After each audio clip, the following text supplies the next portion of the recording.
আওয়ামী লীগ সরকারের শিল্পমন্ত্রী, খাদ্যমন্ত্রী ও ১৪ দলের মুখপাত্র এসব পরিচয়ের আড়ালে ঝালকাঠির মানুষের কাছে আমির হোসেন আমুর আরেকটি পরিচয় ভূমিদস্যু, কমিশন বাণিজ্য কারিগর আর নগদে বিশ্বাসী। উন্নয়নমূলক কাজের সব কমিশন জমা পড়ত তার কাছে। পছন্দ হলেই যে কারো জমি দখল করে নিতেন। সরকারি জমি দখল করে বানিয়েছেন বাবা মায়ের নামে স্কুল কলেজ। নগদে বিশ্বাসী আমু ঘুমাতেন টাকার বিছানায়।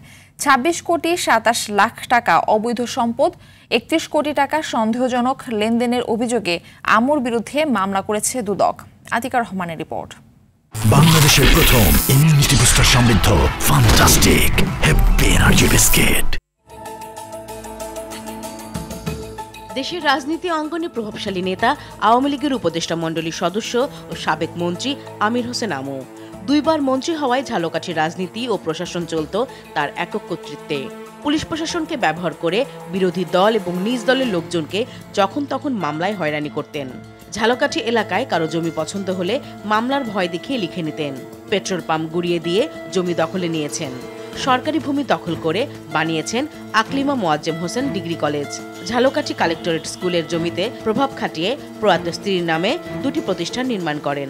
আমাদের নিজস্ব বসত বাড়ি ভাঙচুর করে, আমাদের জমি দখল করে, আমাদের উচ্ছেদ করার জন্য কমপক্ষে ৬টি মামলা, মিথ্যা মামলা আমাদের উপরে দাখিল করে। আমির হোসেন আমু সম্পত্তি আমার সম্পত্তি জোরপূর্বক নিয়ে সে কলেজ করছে। স্থানীয় সরকার নির্বাচনে নৌকার মনোনয়ন পাইয়ে দিতে প্রার্থীদের কাছ থেকে ঘুষ নিতেন। আমুর ক্যাশিয়ার ছিলেন ৪ জন: জাকির, কামাল, হাফিজ ও সুরুজ। আমির হোসেন আমু প্রায় সব লেনদেন করতেন নগদ টাকায়, ঘুমাতেন টাকার জাজিমে।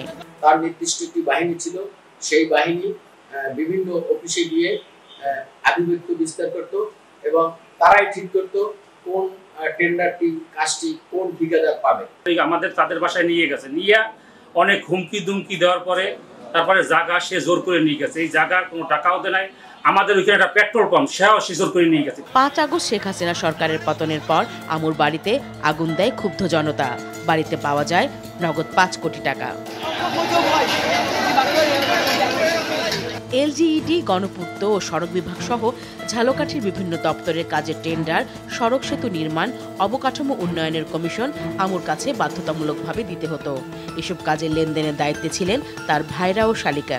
জমি দখলের জন্য একটা বাহিনী ছিল, টেন্ডারবাজির জন্য ৪ খলিফা নামে খ্যাত ছিল, অফিস আদালতের চাকরির জন্য একটা বাহিনী ছিল, বিএনপি দমনের জন্য একটা বাহিনী ছিল। আমুর পাশাপাশি তার ভাইরা ও শালিকার নামেও অবৈধ সম্পদ অর্জন ও দুর্নীতির মামলা করেছে দুদক। এত সব সম্পদ আর প্রভাব থাকার পরও আমির হোসেন আমুর ঠিকানা এখন জেল।